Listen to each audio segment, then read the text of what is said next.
L'artiste Laurent Passe s'est lancé un défi, donner une âme au mobilier qu'il crée, et il y réussit plutôt bien. L'énergie de la flamme a vraiment quelque chose, vous avez vu l'intervention que ça fait, c'est assez imposant de travailler le bois à la flamme, surtout que la flamme va être pour détruire normalement, tandis que là au contraire c'est pour produire une finition et quelque chose de beau. Non, Laurent Passe n'est pas pyromane, il est ébéniste. Un ébéniste en perpétuelle recherche de texture et de finition. Cette technique du bois brûlé, il affirme l'avoir découvert par hasard, avant d'apprendre qu'elle était utilisée par les Japonais depuis des siècles pour protéger le bois. Le shu sujiban, c'est son nom, lui permet d'obtenir des noirs et des ressentis très différents.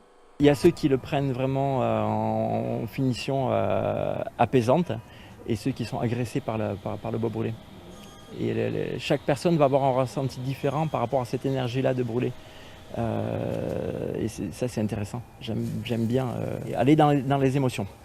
Ce noir-là vibre. Cette immense table très épurée a été réalisée en plancher de grange, puis creusée pour accueillir des assiettes. À sa manière, elle raconte une histoire, car Laurent Passe n'utilise que du bois recyclé.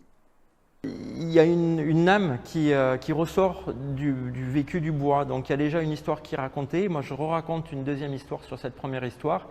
Et j'ai quelque chose qui m'impacte plus par toutes ces histoires.